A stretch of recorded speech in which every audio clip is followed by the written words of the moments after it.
நகரத்துல இருந்து தூரமா ஒரு பெரிய அடர்த்தியான காடு இருந்தது. அந்த காடு பச்சை பசேல்னு ரொம்பவும் பசுமையா காட்சியளிச்சது. அந்த காட்டுல இருந்த எல்லா மரங்களும் பசுமையா காட்சி அளிக்கிறப்ப ஒரே ஒரு மரம் மட்டும் காஞ்சு போய் இலைகளே இல்லாம ரொம்ப சோகமா இருந்தது. அந்த காட்டுல இருந்த பறவைகள் தங்களுக்கு மரக்குச்சிகள் தேவைப்படுறப்ப அந்த மரத்தோட கிளைகளை வெட்டி எடுத்துக்கிட்டு போக ஆரம்பிச்சாங்க. ஒரு நாள் அந்த மரத்தை பார்த்துட்டு காலுக்காகவும் குறிக்காகவும் அது பக்கத்துல போனாங்க. காலுஜி, நமக்கு தேவைப்படுற மரக்குச்சிகளை இந்த மரத்துல இருந்து வெட்டி எடுத்துக்கிட்டு போகலாம். ஏன்னா நம்ம காட்டுல வேற எங்கேயும் காஞ்ச மரங்களே கிடையாது. காகங்களே, என்னோட கிளைகளை உடைக்காதீங்க. நான் ஒன்றும் வயதான மரம் இல்ல, இளமையான மரம். என்னோட வேர் பகுதியில ஏதோ நோய் வந்திருக்கு. அதனாலதான் என்னோட இலைகள் எல்லாம் உதிர்ந்து நான் இந்த மாதிரி காட்சி அளிக்கிறேன். நீங்க தயவு செய்து என்னோட வேர் பகுதியில வந்திருக்க நோய்க்கு ஏதாவது மருந்து எடுத்துக்கிட்டு வந்து ஊத்துங்க. என்னோட நோய் உடனே குணமாயிடும். பிறகு நானும் மற்ற மரங்கள் மாதிரி உங்களுக்கு இனிப்பான பழங்களை கொடுப்பேன். காலுஜி, இந்த மரத்தோட பேச்ச கேட்டீங்களா? அத்தைக்கு எப்ப மீச முளைக்கிறதுன்னு நான் அத்தைய சித்தப்பான்னு கூப்பிடுறது. கோரி, இந்த மரம் நாம இதோட கிளைகளை வெட்டக்கூடாதுன்னு வாய்க்கு வந்தபடியெல்லாம் பொய் பேசிக்கிட்டு இருக்கு. நாம இதையெல்லாம் நம்ப வேண்டாம். இங்க பாருங்க, தயவு செய்து இப்படியெல்லாம் சொல்லாதீங்க. நான் ஒரு ஆப்பிள் மரம். நீங்க மட்டும் என்னோட நோயை குணப்படுத்திட்டீங்கன்னா உங்களுக்கு நான் இனிப்பான ஆப்பிள்களை கொடுப்பேன்.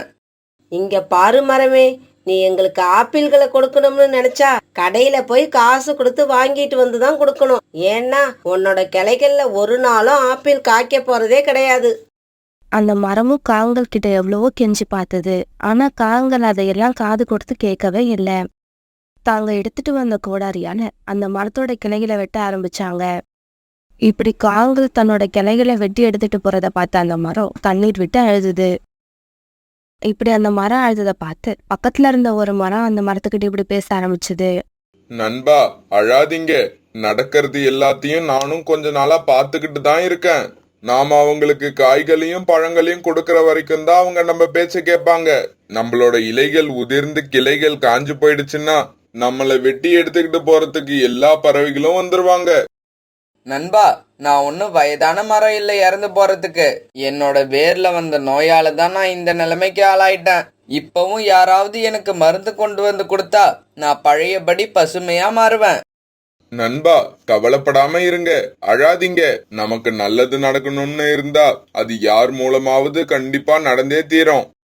இந்த மாதிரி அந்த காஞ்ச மரத்துக்கும் பக்கத்துல இருந்த பசுமையான மரம் அந்த மரத்துக்கு ஆறுதல் சொல்லிக்கிட்டு இருந்தது. காலண்ணா, இந்த காஞ்ச மரத்துண்டுகள் உங்களுக்கு எங்க இருந்து கிடைச்சது? சோனா, உனக்கு விஷயமே தெரியாதா? நம்ம காட்டுல உள்ள ஒரு ஆப்பிள் மரம் இப்ப காஞ்சி போயிடுச்சு. அந்த மரத்தோட கிளைகளை தான் நாங்க வெட்டி எடுத்துக்கிட்டு வரோம். காலுஜி, நாம இப்ப சீக்கிரமா வீட்டுக்கு போனாதான் இந்த மரக்கட்டைகளை வீட்டுல வச்சுட்டு மறுபடியும் வந்து இன்னும் கொஞ்சம் மரக்கட்டைகளை எடுத்துக்கிட்டு போக முடியும். இல்லன்னா எல்லா பறவைகளும் வந்து அந்த மரத்தை மொட்டை அடிச்சுட்டு போயிடுவாங்க. கோரிக்காகம் இப்படி சொல்ல பிறகு காகங்கள் 2 பேரும் தங்களுடைய மரக்கட்டைகளை தூக்கிட்டு பறந்து போனாங்க. நாமளும் சீக்கிரமா போய் அந்த மரத்துல இருந்து மரக்கிளைகளை எடுத்துட்டு போகணும். இல்லைன்னா இந்த காகங்கள் எல்லா மரக்கட்டைகளையும் தங்களோட வீட்டுக்கு கொண்டு போயிடுவாங்க. இப்படி நினைச்ச சோனா குருவி அந்த காஞ்ச மரத்தை நோக்கி பறக்க ஆரம்பிச்சது. சோனா குருவி வந்து பார்த்தப்ப அந்த காஞ்ச மரம் அழுதுகிட்டு இப்படி பேச ஆரம்பிச்சது. எடுத்துக்கிட்டு போங்க, எடுத்துக்கிட்டு போங்க. என்னோட எல்லா கிளைகளையும் வெட்டி எடுத்துக்கிட்டு போங்க. இந்த பறவைகள் எல்லாருமே அவங்களோட சந்தோஷத்தை மட்டும்தான் பாக்குறாங்க, மத்தவங்களோட கஷ்டத்தை பாக்குறதே இல்ல. மரண்ணா, ஏன் என்ன பார்த்ததும் இப்படி பேசுறீங்க? நான் யாருக்கும் எந்த கஷ்டத்தையும் கொடுக்க விரும்ப மாட்டேன். மத்தவங்களுக்கு உதவி செய்யதான் நினைப்பேன். அந்த மரம் இப்படி சோனா குருவி கிட்ட சொல்லிட்டு இருக்கும்போது காகங்கள் மறுபடியும் அந்த இடத்துக்கு வந்தாங்க. சோனா, நாங்க வீட்டுக்கு போய் திரும்பி வந்துட்டோம். ஆனா நீ இன்னும் ஒரு மரக்குச்சியை கூட வெட்டி எடுக்கல. இல்ல, நான் இந்த மரத்துல இருந்து ஒரு கிளைய கூட வெட்டி எடுக்க மாட்டேன். இது இறந்து போற மரம் கிடையாது. இன்னும் நிறைய வருஷங்கள் வாழ வேண்டிய மரம். இந்த மரத்தோட கிளைகளை வெட்டி எடுத்துட்டு போறது பாவம். தயவு செய்து அந்த பாவத்தை யாரும் செய்யாதீங்க. இங்க பாரு சோனா, உனக்கு மரக்கட்டைகள் தேவையில்லைன்னா விட்டுடு. அதுக்காக வெட்டி எடுத்துக்கிட்டு போற எங்களை நீ தடுக்காத. இந்த மரத்தால யாருக்கும் எந்த புண்ணியமும் இல்ல. சோனா குருவியும் அந்த கிளைகளை வெட்ட வேண்டான்னு எவ்வளவோ தடுத்து பார்த்துச்சு. ஆனா காகங்கள் கேட்கவே இல்லை. மறுபடியும் அந்த மரத்துல உள்ள மரக்கட்டைகளை வெட்டி தங்களுடைய வீட்டுக்கு எடுத்துட்டு போனாங்க. குருவியே, என்ன மன்னிச்சுக்க. நீ மத்த பறவைகள் மாதிரி கிடையாது. என்னோட கஷ்டத்தை புரிஞ்சுக்கிட்டு என்னோட கிளைகளை வெட்டி எடுத்துக்கிட்டு போகல. இருந்தாலும் என்னோட மரணத்தை யாராலையும் தடுக்க முடியாது. ஏன்னா இந்த காட்டுல உள்ள மத்த பறவைகள் என்ன உயிரோட விட மாட்டாங்க. மரம்னா, நீங்க தைரியமா இருங்க. நான் ஏதாவது செஞ்சு உங்களை கண்டிப்பா காப்பாத்துவேன். நீங்க பழையபடி பசுமையான மரமா மாறதான் போறீங்க. இந்த காட்டுல உள்ள பறவைகளுக்கு இனிப்பான ஆப்பிள்களை கொடுக்கதான் போறீங்க. அதுக்கு நான் என்ன செய்யணுமோ அதை கண்டிப்பா செய்வேன். இப்படி சொன்ன சோனாக்குருவி பிறகு அங்கிருந்து பறந்து போச்சு. இப்படி பறந்து போன சோனாக்குருவி ஒரு மரத்து மேல உட்காந்து அந்த மரத்தை எப்படி காப்பாத்துறதுன்னு யோசிக்க ஆரம்பிச்சுது. நாம இப்ப உடனே மனிதர்கள் குடியிருப்பு பகுதிக்கு போய் அங்க உள்ள விவசாயி கிட்ட பேசினாதான் அந்த மரத்தை நம்மளால காப்பாத்த முடியும். இப்படி நினைச்ச சோனாக்குருவி உடனே மனிதர்களோட விவசாய நிலம் இருக்கிற பகுதிக்கு பறந்து போச்சு. சோனாக்குருவி அங்க போனப்ப விவசாயி அங்கதான் இருந்தாரு. அவரை பார்த்து சோனாக்குருவி உடனே அவர்கிட்ட போச்சு. ஐயா, எங்க காட்டுல உள்ள ஒரு மரத்தோட வேர்ல ஏதோ ஒரு நோய் வந்திருக்கு. அதனால அந்த மரத்தோட இலைகள் எல்லாம் உதிர்ந்து கிளைகள் காஞ்சு போயிடுச்சு.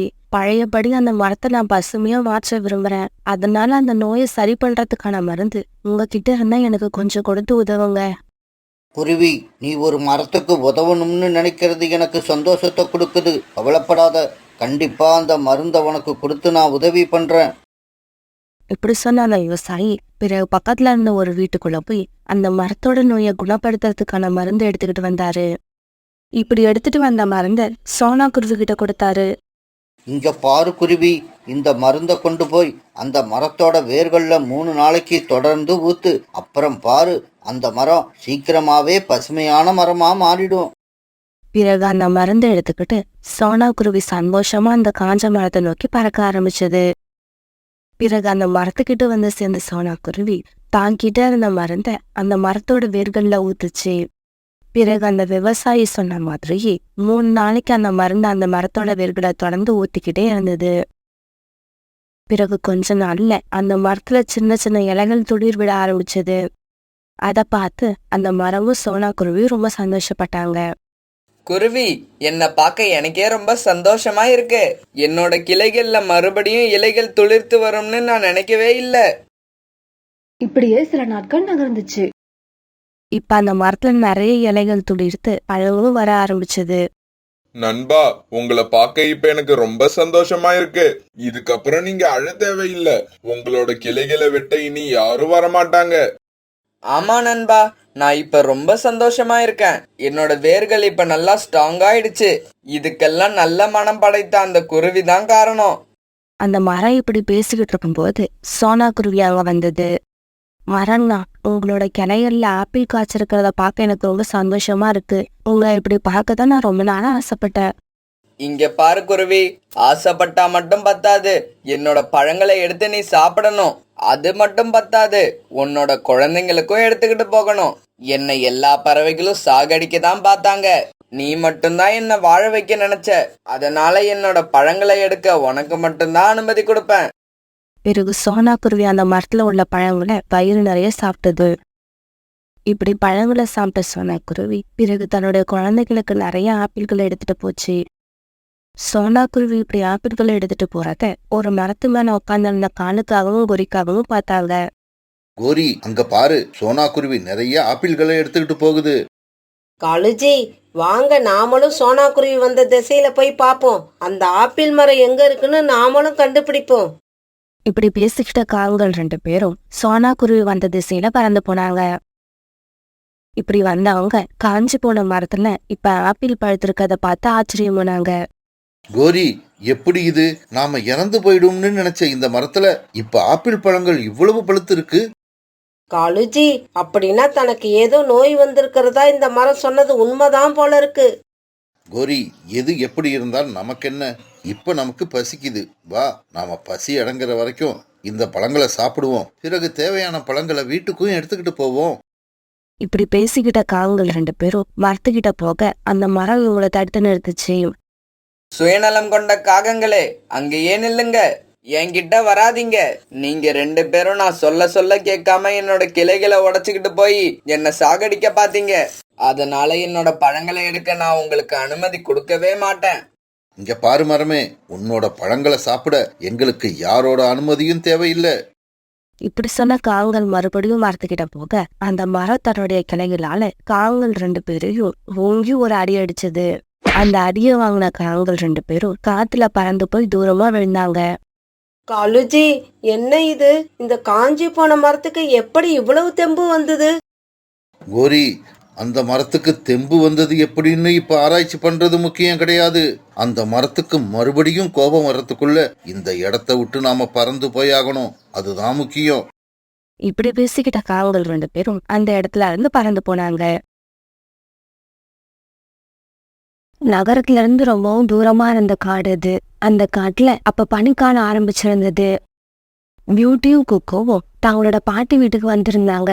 சோனா குருவி கொஞ்சம் வீட்டுல வேலை இருந்ததால அந்த வேலையை முடிச்சுட்டு மறுநாள் காலையில தன்னோட அம்மா வீட்டுக்கு வரதா இருந்தது. அந்த ராத்திரியில ஒரு மரத்தோட கிளையில உட்கார்ந்து இருந்த காலுக்காக இப்படி யோசிச்சுக்கிட்டு இருந்தது. பூமர் கிட்ட அட்வான்ஸ் வாங்கி 2 நாள் ஆகுது. அவன் கேட்ட மாதிரி பறவையை இன்னைக்காவது பிடிச்சு கொண்டு போய் கொடுக்கணும். இல்லைன்னா பூமர் நம்மள நம்பவே மாட்டான். கொடுத்த அட்வான்ஸை திருப்பி கேட்பான்.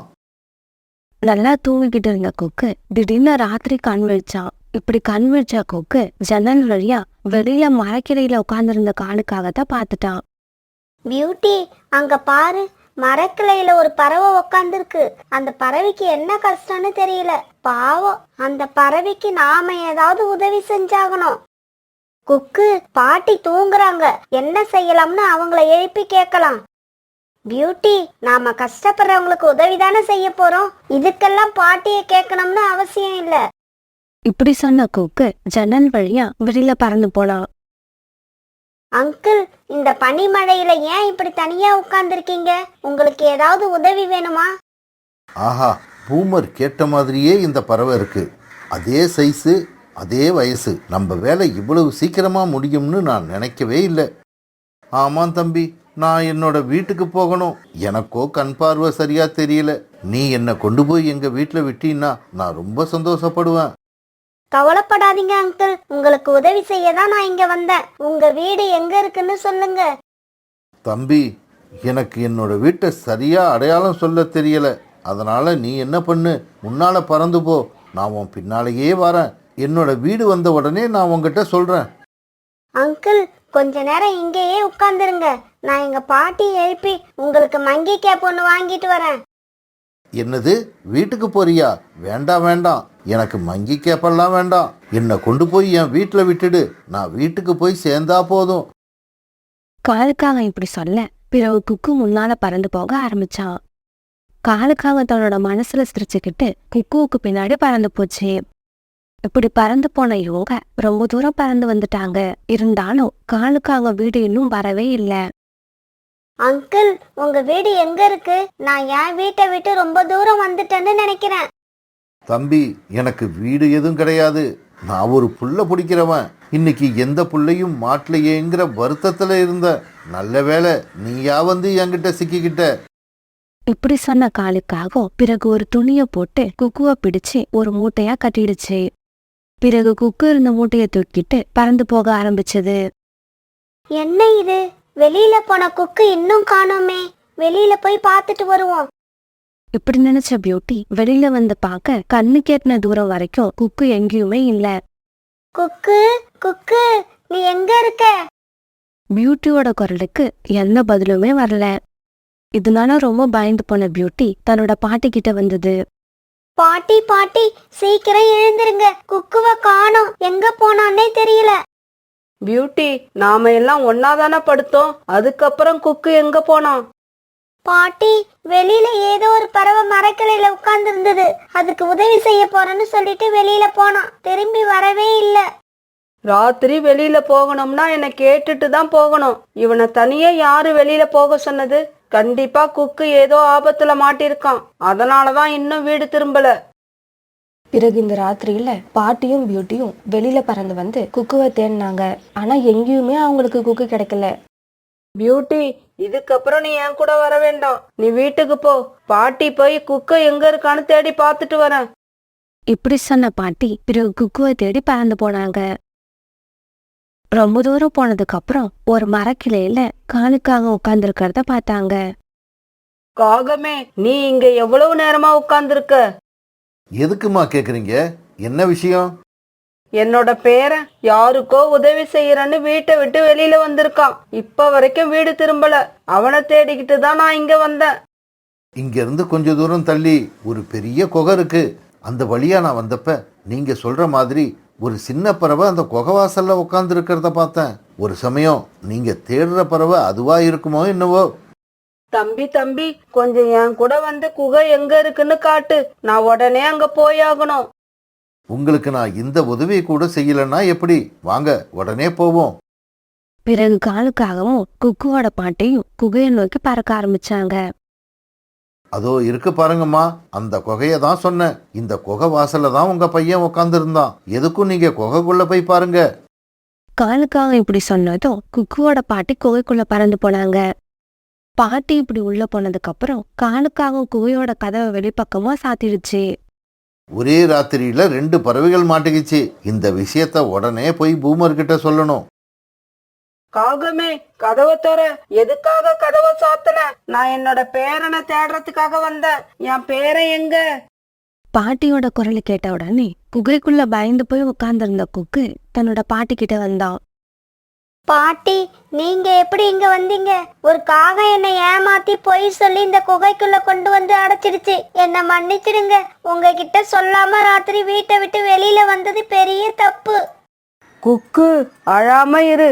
தெரிஞ்சோ தெரியாமலோ இந்த காகம் விரிச்ச வலையில நாம மாட்டிக்கிட்டோம். எதுக்காக நம்மளை கொண்டு வந்து அடைச்சி வச்சிருக்குன்னே தெரியல. இங்கிருந்து நாம எப்படி தப்பிச்சு போவோம்னும் தெரியல. என்ன காலு, கை நீட்டி வாங்கின அட்வான்ஸை மறந்துட்டீங்களா? அட்வான்ஸ் வாங்கி இன்னையோட 1 வாரம் ஆகுது. ஞாபகம் இருக்கா? பூமர், அவசரப்படாத. நீ சின்னதா ஒரு குருவியை தான் கேட்ட. இப்ப நான் ஒரு சின்ன குருவி கூட ஒரு வயதான குருவியையும் சேர்த்து பிடிச்சு வச்சிருக்கேன். அப்படியா? இப்ப வரைக்கும் உங்க மேல கோபமா இருந்தேன். இப்ப அந்த கோபம் சந்தோஷமாயிடுச்சு. சரி வாங்க, நாம போய் அந்த பறவைகளை பார்ப்போம். இப்படி சொல்லிட்டு பூமரும் காலுக்காகவும் அந்த குகையை நோக்கி பறக்க ஆரம்பிச்சாங்க. அப்போ பொழுது விடிய ஆரம்பிச்சது. மறுநாள் பொழுது விடிஞ்சிச்சு. என்ன பூமர், இவங்க 2 பேரும் எப்படி இருக்காங்க? காலு, இந்த சின்ன பறவை ஓகே. வெளிநாட்டுல இந்த மாதிரி பறவைகளுக்கு நல்ல கிராக்கி இருக்கு. இந்த பறவைய நான் நினைச்ச விலையை விட அதிகமான விலைக்கு விற்கலாம். ஆனா இந்த பாட்டியை என்ன பண்றதுன்னு தான் தெரியல. ஏதாவது பணக்கார வீட்டுல குழந்தைகளை பாத்துக்கிறதுக்கு ஆயா தேவைப்படுவாங்க. அந்த மாதிரி இடத்துல இவங்களை வித்துடு. நல்ல யோசனை காலு, அப்படியே செஞ்சிருவோம். இங்க பாருங்க, எங்களை விட்டுடுங்க. எங்களை காணாம வீட்டுல என் பேத்தி ரொம்ப கஷ்டப்பட்டுக்கிட்டு இருப்பா. கவலைப்படாதீங்க, இன்னும் 2 நாள்ல உங்க பேத்தியையும் காலு தூக்கிடுவாரு. காலண்ணா, நான் போய் இவங்களை அடைச்சி எடுத்துக்கிட்டு போறதுக்கு மரப்பெட்டிகளை எடுத்துக்கிட்டு வரேன். பூமர், என்னோட வேலை முடிஞ்சுது. எனக்கு கொடுக்க வேண்டிய பணத்தை கொடுத்தீன்னா நான் கிளம்புவேன். பிறகு பூமர் காலுக்காகத்துக்கு கொடுக்க வேண்டிய பணத்தை கொடுத்தது. காகம் அங்கிள், உங்களுக்கு உதவி செய்யலான்னு தான் உங்ககிட்ட வந்தேன். நீங்க இப்படி செய்வீங்கன்னு நான் எதிர்பார்க்கல. தயவு செய்து எங்களை விட்டுடுங்க. எங்களை ஒன்றும் பண்ணிடாதீங்க. அன்னைக்கு காலையில சோனா குருவி தன்னோட அம்மா வீட்டுக்கு வந்தது. அம்மா, குக்கு காணாம போயிட்டான். அவனை தேடிக்கிட்டு போன பாட்டி இன்னும் வரல. பியூட்டி, இதெல்லாம் எப்படி நடந்துச்சு? எப்ப நடந்துச்சு? அம்மா, இதெல்லாம் ராத்திரியே நடந்துருச்சு. பிறகு சோனா குருவி பியூட்டியை அழைச்சிக்கிட்டு புறா வீட்டுக்கு போய் நடந்தது எல்லாத்தையும் புறா கிட்ட சொல்லுச்சு. புறான்னா, என் குழந்தையும் என் அம்மாவும் இப்ப ஆபத்துல இருக்காங்க. அவங்கள எப்படி காப்பாத்துறது? சோனா, நீ சொன்ன மாதிரி ஒரு காகம் பக்கத்து காட்டுல இருக்கு. அந்த காகத்தோட நடவடிக்கை சரியில்லைன்னு எல்லாரும் பேசிக்கிறாங்க. வாங்க, நாம உடனே போய் அந்த காகத்தை பார்ப்போம். இப்படி போன புறாவும் சோனா குருவியும் நெருப்புல குளிர் காஞ்சுக்கிட்டு உட்கார்ந்திருந்த காலுக்காகத்தை பார்த்தாங்க. சோனா குருவி பின்பக்கமா போய் காலுக்காகத்தோட தலையில அடிக்க காலுக்காகம் கீழே விழுந்தது. உடனே புறா அது மேல ஏறி உட்காந்துக்குச்சு. ஏய் காகமே, உண்மையே சொல்லு. குக்குவா உங்க பாட்டியும் எங்க? அவங்கள என்ன பண்ணுன? குக்குவா? எந்த குக்கு? நீங்க சொல்ற மாதிரி எனக்கு யாரையும் தெரியாது. என்ன விட்டுடுங்க. நான் எந்த தவறும் செய்யல. சோனா, இந்த காகம் இப்படியெல்லாம் கேட்டா பதில் சொல்லாது. எரிஞ்சுக்கிட்டு இருக்க கொல்லிக்கட்டையில உன்னை எடு. இது வாயிலிருந்து பதில் தானா வரும். உடனே சோனா குருவி எரிஞ்சுகிட்டு இருக்க நெருப்பு கட்டையை எடுக்க அதை பார்த்த காலுக்காகவும் இப்படி கத்த ஆரம்பிச்சது. வேண்டாம் வேண்டாம், என்னை ஒன்றும் பண்ணிடாதீங்க. நான் உண்மையை சொல்லிடுறேன். நீங்கள் சொல்கிற சின்ன பறவையையும் அவங்க பாட்டியையும் நான் தான் இந்த காட்டோட கடைசியில் இருக்கிற குகையில் கொண்டு போய் அடைச்சி வச்சிருக்கேன். ஆனால் பூமர் இந்நேரம் வந்து அவங்கள வெளிநாட்டுக்கு அனுப்பியிருப்பான்னு நினைக்கிறேன். சீக்கிரமாக போய் அங்கே பாருங்க. பொல்லாத காகமே, உன்னை வந்து கவனிச்சுக்கிறோம். நீ செஞ்ச தப்புக்கு உனக்கு கண்டிப்பா தண்டனை உண்டு. பிறகு புறா, சொன்ன குருவி, பியூட்டி இவங்க எல்லாரும் அந்த குகையை நோக்கி பறக்க ஆரம்பிச்சாங்க. வழியில இவங்கள பார்த்த ரீட்டா கிளி இவங்க கூட சேர்ந்துக்குச்சு. இப்படி போன எல்லாரும் குகையோட வாசலுக்கு போயிட்டாங்க. இங்க பாருங்க, மரியாதையா அந்த பெட்டிக்குள்ள 2 பேரும் ஏறி உக்காருங்க. உங்களுக்கு தேவையான உணவு, தண்ணீர் எல்லாம் அந்த பெட்டிக்குள்ள இருக்கு. அதை சாப்பிட்டுட்டு சமத்தா இருந்தீங்கன்னா 2 நாள்ல நீங்க வெளிநாடு போய் சேர்ந்துடலாம். பியூட்டி வேகமா போய் குகையோட கதவை திறந்து விட்டது. பிறகு எல்லாரும் குகைக்குள்ள போனாங்க. இப்படி போன பறவைகள் உள்ள தனியா நின்னுகிட்டு இருந்த பூமரை அடி வெளுத்து வாங்க ஆரம்பிச்சாங்க. அடி தாங்க முடியாத பூமர் மயக்கமாகி கீழே விழுந்தது. சோனா, நீ எல்லாரையும் அழைச்சிக்கிட்டு வீட்டுக்கு போ. நான் போலீஸ்ல போய் ஒரு கம்ப்ளைண்ட் கொடுத்துட்டு வந்துடுறேன். இப்படி சொன்ன புறா போலீஸ் ஸ்டேஷனுக்கு பறந்து போக மற்ற பறவைகள் எல்லாம் சோனா குருவியோட வீட்டுக்கு போனாங்க.